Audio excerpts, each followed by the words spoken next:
The arrival. The starship Horizon drifted silently through the inky void of space, its hull gleaming under the light of distant stars. Inside the bridge, Captain Elara Chen stood with her hands clasped behind her back, dark eyes fixed on the viewscreen before her. The tension in the air was palpable as the crew waited with bated breath for their first glimpse of the alien vessel. "Contact in 5 minutes, Captain," Lieutenant Ravi Patel announced from his station, his voice steady despite the nervousness evident in his rigid posture. Elara nodded, her mind racing through the countless scenarios they had prepared for. This moment, humanity's first official contact with an extraterrestrial civilization, would shape the future of their species. The weight of that responsibility pressed down on her shoulders like a physical force. As the minutes ticked by, a pinprick of light appeared on the viewscreen, growing steadily larger until it resolved into a sleek, silver craft unlike anything they had ever seen. Its hull was smooth and seamless, devoid of any visible propulsion systems or weapon ports. It was beautiful in its alien elegance and utterly terrifying in its implications. "Open a channel," Elara ordered, straightening her uniform and taking a deep breath. This was it, the moment that would change everything.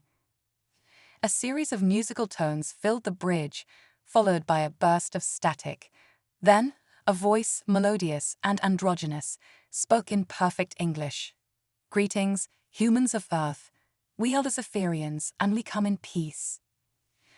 The next few hours were a whirlwind of introductions, explanations, and negotiations.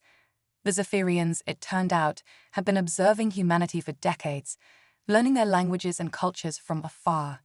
They claimed to be part of a galactic community of peaceful species dedicated to scientific and cultural exchange. But as Elara listened to their emissary, a tall, willowy being with iridescent skin and eyes like liquid silver, she couldn't shake the feeling that something was off.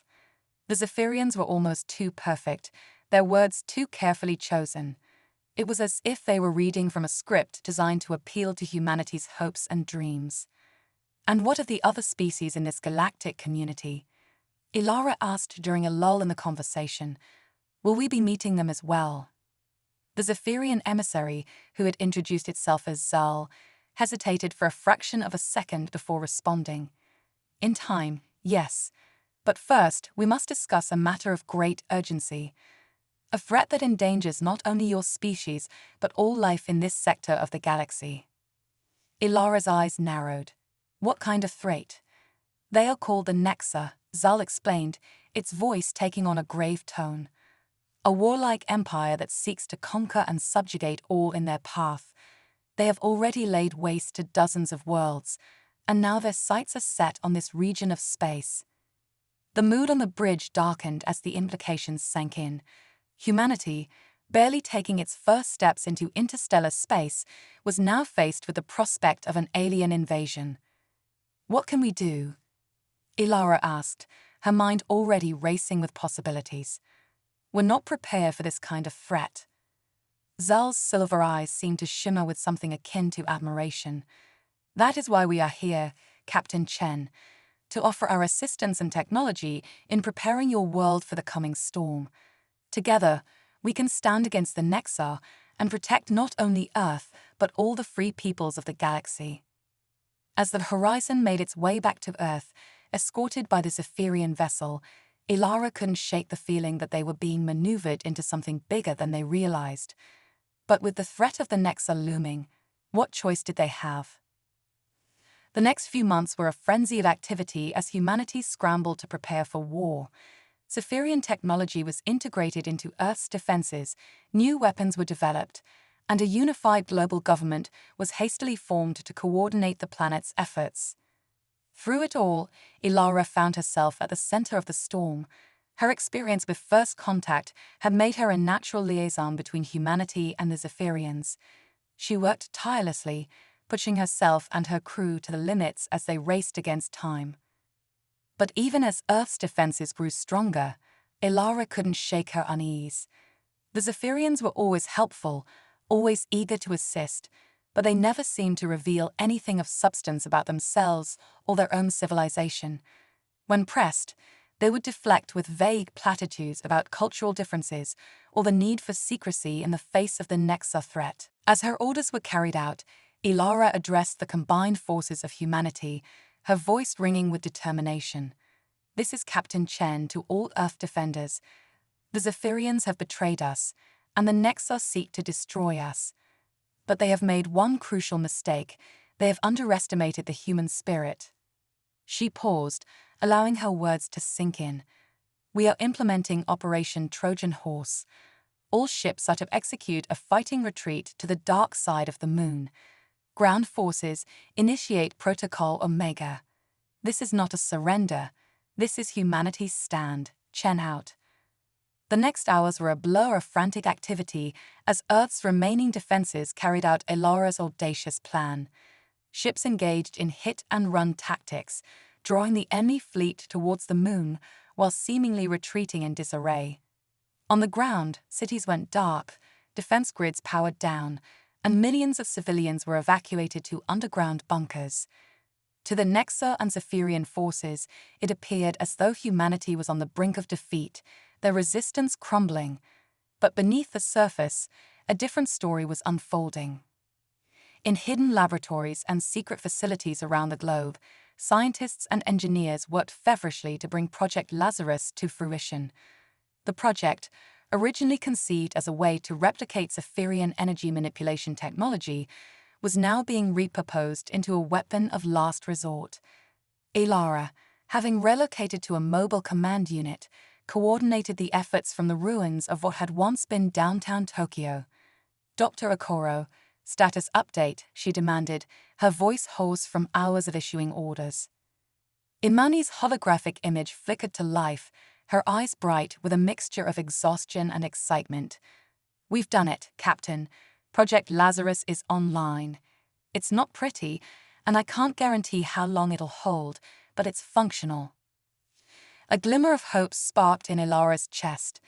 "That's the best news I've heard all day, Doctor. Stand by for my signal." Turning to the tactical display, Ilara watched as the enemy fleet, drunk on their apparent victory, began to descend towards Earth's surface. The Nexa, true to their reputation, were eager to claim their prize. The Zephyrians, confident in their betrayal, moved to secure key strategic locations. Now Ilara whispered, more to herself than anyone else. "Lieutenant Patel, give the signal. It's time to spring the trap." Across the globe, hidden emitters powered up, tapping into the Earth's geomagnetic field. The experimental technology of Project Lazarus, born from the fusion of human ingenuity and stolen alien science, came to life with a fury that shook the very foundations of the planet. A shimmering energy field erupted from the ground, enveloping the Earth in a cocoon of raw power. The descending enemy ships, caught off guard, slammed into the barrier. Hundreds of vessels, including several Zephyrian cruisers, erupted in flames as their own energy weapons were reflected back upon them. In orbit, the human fleet emerged from behind the moon, their weapons reconfigured to exploit weaknesses in Zephyrian shielding, weaknesses that had been carefully hidden during their supposed alliance. The element of surprise, combined with the chaos caused by Project Lazarus, allowed Earth's defenders to strike with devastating effect. Ilara watched the battle unfold, her heart pounding with a mixture of fear and exhilaration. They had bloodied the nose of their attackers, but the fight was far from over. The Nexa and Zephyrian fleets, though caught off guard, still outnumbered and outgunned Earth's forces. "This is our chance," she announced of her command staff. "While they're reeling, we press the attack. All ships engage at will. Ground forces initiate Operation Rising Phoenix." As the space battle raged overhead, the seemingly defeated human ground forces erupted from their hiding places. Guerrilla tactics, honed through centuries of terrestrial warfare, were now unleashed against the unsuspecting alien invaders. Every city became a battleground, every citizen a potential resistance fighter. The Zephyrians, who had thought themselves so superior, found themselves outmaneuvered at every turn. Their elegant technology, designed for open warfare, proved ill-suited for the chaotic, close-quarters combat that humans excelled at. The Nexa, expecting an easy conquest, instead found themselves mired in a grueling war of attrition. But even as humanity fought with everything they had, Ilara knew it wouldn't be enough. Project Lazarus was already showing signs of instability, the energy field flickering as it struggled to maintain cohesion. The sheer firepower of the combined alien fleets was slowly but surely overwhelming Earth's defenses. As she watched another human cruiser blink out of existence on the tactical display, Ilara made a decision. "Dr. Okoro," she called out, her voice tight with determination. "How much power can you draw from the planetary grid?" Imani's eyes widened as she realized what Ilara was suggesting. "All of it, if we route it through Project Lazarus. But Captain, the strain could tear the planet apart." Ilara closed her eyes for a moment, the weight of her next words pressing down upon her. "If we do nothing, Earth is lost anyway. Prep the system for maximum output. We're going to give these aliens a lesson they'll never forget." As the order went out, Ilara turned to address her fellow humans one last time. "To all Earth forces, this is Captain Chen. What we do now, we do not just for ourselves, but for every species that has fallen victim to the Nexa and Zephyrian lies. We fight not just for our survival, but for our right to exist free from tyranny and deceit. No matter what happens next, know that humanity stood tall in its darkest hour. It has been an honor to serve with you all." With a deep breath, Ilara gave the final command. "Initiate Operation Supernova." The world held its breath as Project Lazarus powered up to levels never before attempted. The energy field surrounding Earth pulsed once, twice, and then exploded outward in a blinding wave of pure destruction. Alien ships caught in its path were vaporized instantly, their advanced shields proving useless against the raw power of a planet unleashed. As the light faded and the dust settled, Ilara opened her eyes to a changed world. The skies above were clear of enemy ships, the invading ground forces in disarray. But the cost had been enormous. Cities lay in ruins, millions were dead or injured, and the very geography of the planet the resistance. As the light faded and the dust settled, Ilara opened her eyes to a changed world. The skies above were clear of enemy ships, the invading ground forces in disarray. But the cost had been enormous. Cities lay in ruins, millions were dead or injured, and the very geography of the planet had been altered by the unleashed power of Project Lazarus. Ilara stood amidst the rubble of what had once been Tokyo, her uniform torn and dirty, her face streaked with blood and grime. The command center was gone, destroyed in the final push of Operation Supernova. But humanity had survived. Against all odds, they had driven back the combined might of the Nexa and Zephyrian fleets. "Captain," Lieutenant Patel's voice crackled over her comm unit, weak but determined. "We're receiving reports from around the globe. The energy wave, it did more than just destroy the enemy fleet. It's disrupted their FTL capabilities.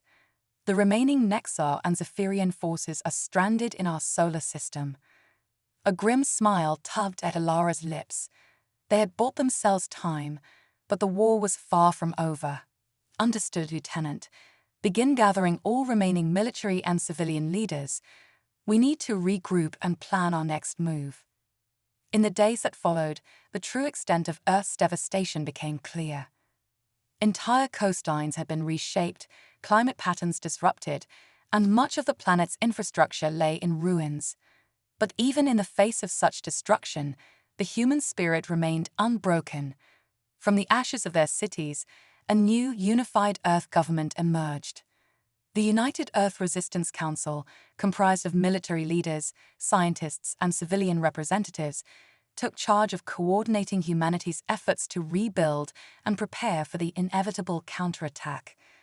Ilara, now promoted to admiral, found herself at the helm of this fledgling organization. As she stood before the assembled council members in their makeshift headquarters, a repurposed bunker deep beneath the Rocky Mountains, she felt the weight of humanity's future on her shoulders. "We've won the battle, But the war is far from over, she began, her voice echoing in the cavernous chamber. The Nexar and Zephyrians still have superior numbers and technology, but we have something they don't, the home field advantage and the unbreakable will to survive. Dr. Okoro, her face haggard, but her eyes bright with determination, stepped forward. We've been analyzing the data from Project Lazarus. The energy wave didn't just disrupt their FTL drives, it created a sort of dampening field around our entire solar system. As long as it holds, no ships can enter or leave. So we're trapped in here with them, General Marcus Donovan, the grizzled leader of Earth's ground forces, growled. No, Ilara corrected, a fierce grin spreading across her face. They're trapped in here with us. Over the next months, humanity embraced its new role as interplanetary guerrilla fighters. The remnants of Earth's fleet, bolstered by hastily retrofitted civilian ships, engaged in hit-and-run attacks against the stranded alien armadas. On the ground, resistance cells sprang up wherever the invaders tried to gain a foothold, using ingenuity and determination to offset their technological disadvantages. Ilara found herself constantly on the move, coordinating attacks from hidden bases across the solar system. They had managed to secure footholds on Mars and several of Jupiter's moons, turning the entire solar system into a battleground. One particularly daring raid saw Ilara leading a small team to infiltrate a Zephyrian command ship. As they crept through the alien vessel's eerily organic corridors, Ilara couldn't help but marvel at the technology surrounding them. Despite everything, her curiosity and thirst for knowledge remained undiminished. "Admiral," whispered Lieutenant Patel, who had insisted on accompanying her on this mission, "I think we found something." They had reached the ship's data core, a pulsating crystalline structure that seemed to defy the laws of physics. As Ilara approached, the crystal's surface rippled, as if recognizing her presence. "It's some kind of biomechanical interface." Dr. Okoro's voice came through their comms, excitement evident despite the static. "If we can access it, we might be able to uncover the Zephyrians' true plans." Ilara hesitated for only a moment before pressing her hand against the crystal's surface. Instantly, her mind was flooded with information, images, sensations, and alien thoughts that threatened to overwhelm her. But years of training and sheer force of will allowed her to sift through the deluge, focusing on the critical intelligence they needed. When she finally pulled away, gasping for breath, her eyes were wide with shock and a newfound determination. "We need to get this data back to Earth immediately," she ordered. "The Zephyrians, they're not what we thought they were, and neither are the Nexar." The team's escape from the Zephyrian ship was a blur of plasma fire and narrow escapes, but they managed to fight their way back to their stealth shuttle. As they sped back towards Earth, Ilara's mind raced with the implications of what she had learned. Upon their return, Ilara immediately called an emergency session of the Resistance Council. As the holographic representatives flickered to life around her, she took a deep breath, knowing that what she was about to reveal would change everything. "The Zephyrians and the Nexar," she began, her voice steady despite her inner turmoil, "are not separate species. They're two factions of the same race, locked in a civil war that has spanned millennia and consumed countless innocent civilizations in its wake." The chamber erupted in shocked murmurs and exclamations. Ilara raised her hand for silence before continuing. "The Zephyrians represent a faction that believes in using subterfuge and manipulation to achieve their goals. The Nexar, on the other hand, favor brute force and open conquest. But both seek the same thing, a way to elevate their species to a higher plane of existence." Dr. Okoro leaned forward, her hologram flickering slightly. "And where do we fit into all this, Admiral?" Ilara's expression hardened. "With their latest experiment, the Zephyrians sought to use us as a weapon against the Nexar, while the Nexar saw us as nothing more than another conquest. But in doing so, they've both underestimated us. We've proven ourselves to be more resilient, more adaptable, and more dangerous than they ever anticipated." General Donovan's gruff voice cut through the tension. "So what's our next move?" How do we use this information to our advantage? A slow, determined smile spread across Ilara's face. We turn their own game against them. If we can't beat them with brute force, we'll outsmart them. It's time for humanity to show these aliens why it's a bad idea to back us into a corner. As the council debated strategies and tactics, Ilara's mind was already racing ahead. They had uncovered the truth, but that was just the beginning. Now they needed to find a way to not only survive, but to thrive in this new dangerous universe they found themselves in. The resistance had entered a new phase. No longer were they simply fighting for survival. They were fighting to carve out humanity's place among the stars, to prove that they were a force to be reckoned with. And Ilara Chen, the woman who had led humanity through its darkest hour, was determined to see it through to the end. As the meeting adjourned and the holograms winked out one by one, Ilara found herself alone in the chamber. She walked to the viewport, gazing out at the star-studded sky. Somewhere out there, the fate of humanity hung in the balance. But for the first time since the invasion began, Ilara felt a glimmer of hope. They had survived the initial onslaught. They had uncovered the truth. And now, armed with knowledge and fueled by an indomitable spirit, humanity was ready to take the fight to the stars. The discovery. 6 months had passed since the revelation of the Zephyrian-Nexa connection, and the solar system had become a crucible of constant warfare. Humanity, though still outgunned and outnumbered, had proven to be a far more formidable opponent than either alien faction had anticipated. Earth's survivors had adapted quickly, turning asteroid fields into minefields and gas giant storms into natural cloaking devices for their growing fleet of guerrilla ships. Admiral Ilara Chen stood on the bridge of the ERS Defiant, Earth's first true battleship, built with reverse-engineered alien technology.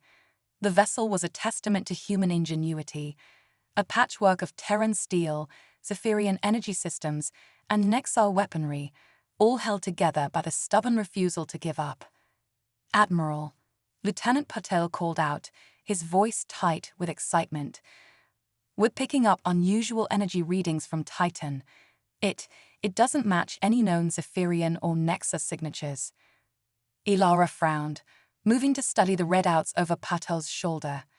The energy pattern was unlike anything they had encountered before, a pulsing, rhythmic signal that seemed to defy their sensors' attempts to analyze it. "Dr. Okoro," Ilara called, activating the ship's comm system. "Are you seeing this?" The scientist's hologram materialized on the bridge, her eyes wide with wonder. "It's incredible, Admiral. The signal, it's not just energy, it's carrying data. Vast amounts of it. I think we stumbled onto something big." Ilara's mind raced with possibilities. Could this be a weapon? A communication system? Or something else entirely? Whatever it was, they couldn't risk the aliens getting to it first. "Set course for Titan," she ordered, her voice ringing with authority. "And send word to the Council. We might have just found a game-changer." The journey to Saturn's largest moon was tense, with the Defiant playing a deadly game of cat and mouse with patrolling alien ships. But Earth's newest vessel lived up to its name, slipping past the enemy's sensors and landing on Titan's icy surface undetected. Ilara led the expedition herself, unwilling to delegate such a potentially crucial mission. As they trudged across the moon's methane-rich landscape, the signal grew stronger, leading them to a massive, half-buried structure that was clearly not of Zephyrian, Nexa, or human origin.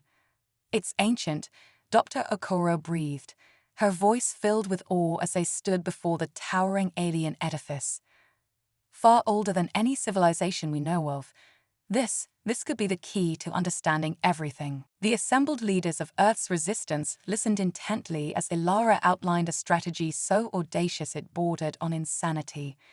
They would use the knowledge from the repository to create a device capable of tapping into the fundamental forces of the universe itself. With it, they could neutralize the advanced technology of both alien factions in one fell swoop. But that's only phase 1, Ilara continued, her eyes blazing with fierce determination. while their fleets of disabled will launch a simultaneous attack on their command ships. Our goal isn't to destroy them, but to force them to the negotiating table. It's time they understood that humanity is not to be trifled with. As the details of the plan were hashed out, Dr. Okoro worked feverishly with her team to construct the device that would be the linchpin of their strategy. They called it the Harmony Engine, a name that belied its awesome destructive potential. Weeks passed in a blur of preparation and anticipation. Earth's remaining shipyards worked around the clock, refitting their fleet with technology derived from the repository's data. Soldiers and civilians alike trained relentlessly, preparing for what could be humanity's final stand, or its greatest triumph. Finally, the day of reckoning arrived. The combined Zephyrian and Nexa fleets had massed for what they believed would be their final assault on Earth. Little did they know, they were playing right into humanity's